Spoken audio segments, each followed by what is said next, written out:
Olá! No vídeo de hoje, iremos trazer um remake do vídeo O Naufrágio do Titanic foi planejado por banqueiros, postado pelo Verum Ecclesia em 20 de fevereiro do ano passado. O objetivo deste remake é trazer o mesmo conteúdo, porém com uma melhor qualidade de áudio. O vídeo original será privado, sendo disponibilizado apenas para os membros. Vale lembrar que hoje faz exatos 112 anos desde a tragédia. Não se esqueça de deixar o seu F pelas mais de 1.500 vítimas aqui nos comentários. No mais, fiquem com o vídeo.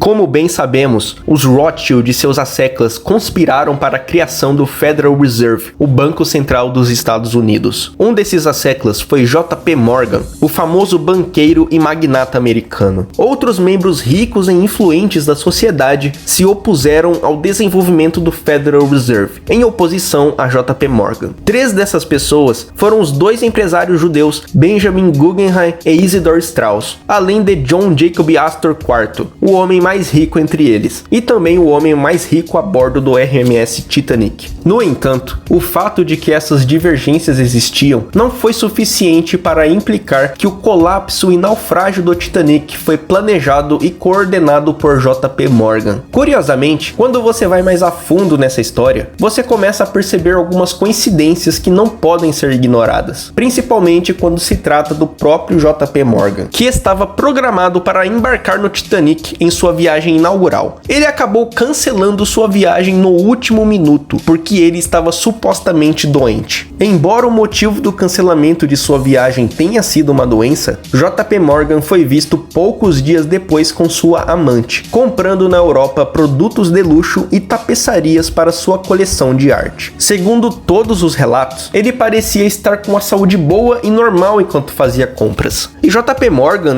ele era um ávido colecionador e conhecedor de arte. Poucas horas antes da partida do Titanic, é relatado que ele removeu do navio várias estátuas de bronze que pertenciam a ele. Parece uma coisa estranha de se fazer, já que o destino do Titanic era Nova York, onde Morgan morava na época. Apesar disso, as estátuas foram removidas do navio horas antes de sua partida programada. Outra coisa muito interessante é que o amigo de J.P. Morgan, Milton Hershey, também cancelou sua reserva no Titanic. Em vez disso, ele retornou a Nova York no navio América em 7 de abril. Milton Hershey continuou a construir o império do chocolate Hershey's, que é conhecido mundialmente hoje. Outro ponto muito intrigante nessa história é que a empresa que construiu e operou o Titanic pertencia a uma empresa fiduciária chamada International Mercantile Marine, mais conhecida como IMM, que tinha como proprietário o próprio J.P. Morgan. Ou seja, J.P. Morgan era o dono do Titanic. Bom, aconteceu uma série de coisas estranhas nesse evento. O Titanic era um navio enorme, foi o maior de sua época. Ele tinha espantosos 269 metros de comprimento, 53 metros de altura e 28 de largura. Pesava 46 mil toneladas. Você pode imaginar que um navio desse tamanho e complexidade precisaria de uma inspeção completa para garantir que estaria em boa forma para a sua viagem inaugural. Uma inspeção em um navio desse porte leva de 2 a 3 dias. Isso permitiria tempo suficiente para inspecionar todos os componentes e sistemas necessários. Considerando que as pessoas mais ricas e influentes do planeta estariam naquele navio, as inspeções deveriam ser ainda mais completas e demoradas. No entanto, no dia da inspeção do Titanic em Belfast, na Irlanda, levou apenas algumas horas para inspecionar a embarcação. É relatado que os inspetores nem mesmo checaram o motor do navio. Outra coisa muito interessante é o seguro do navio. Qualquer navio que navega pelos mares precisa de seguro. Curiosamente, no que diz respeito ao Titanic, o seguro foi aumentado apenas 15 dias antes da partida para Nova York. O seguro foi alterado para incluir a perda total da embarcação, e os proprietários foram assegurados pelo preço de 5 milhões de dólares. Embora o Titanic tivesse sido projetado para comportar 32 botes salva-vidas, ele tinha apenas 20. A falta de salva-vidas foi um erro ou uma decisão consciente? É uma coincidência que os tripulantes não tenham sido treinados no uso dos mecanismos a serem usados em casos de emergência? Talvez o ponto mais misterioso dessa história toda seja o fato de que mais da metade dos que trabalharam nas caves de carvão desistiram antes que o Titanic deixasse o porto. Foi relatado um incêndio nas caves de carvão do navio, algo que estava ocorrendo há semanas, fora de controle. A questão é, se houver um incêndio no carvão, como você resolve esse problema? Bom, a solução típica era carregar o máximo de carvão possível no motor para queimar o excesso de material antes que ele pegasse fogo. Isso poderia explicar a velocidade com que o Titanic estava acelerando durante a noite em águas infestadas de icebergs. É sabido que o lado atingido pelo iceberg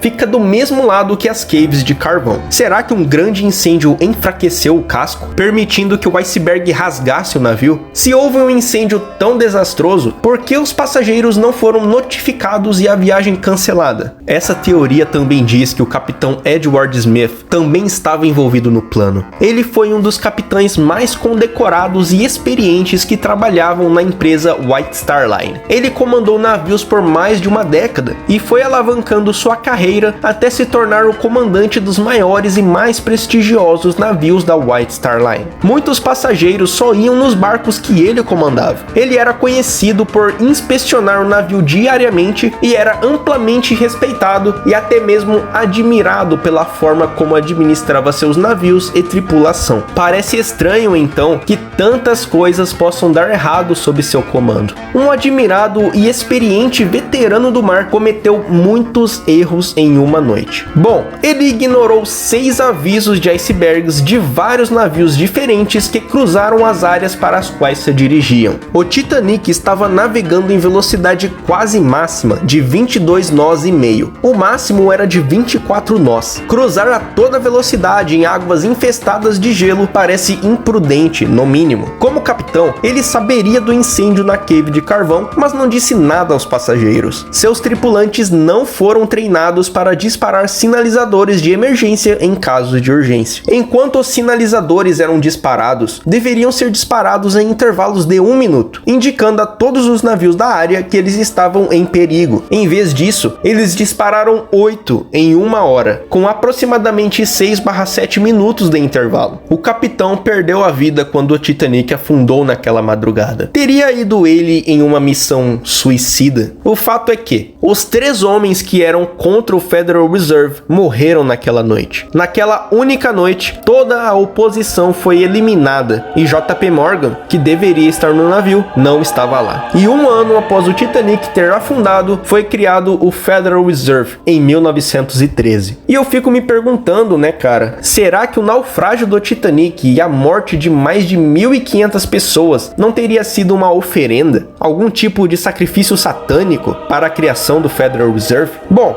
é interessante lembrar do livro que supostamente profetizou o desastre do Titanic 14 anos antes do ocorrido, intitulado Futilidade ou o Naufrágio de Titã. Fizemos um vídeo sobre isso no formato de shorts aqui no canal Verão Eclésia. O link estará aqui na descrição. Mas, resumidamente, o navio tema do livro possui muitas semelhanças com o Titanic. Chega a ser bizarro e assustador. Mas me diga você acha que foi apenas uma coincidência? Ou acha que foi tudo planejado pelas elites? Me conte sua opinião aí nos comentários. E se você gostou do vídeo, não naufrague, curta e se inscreva. E até o próximo vídeo.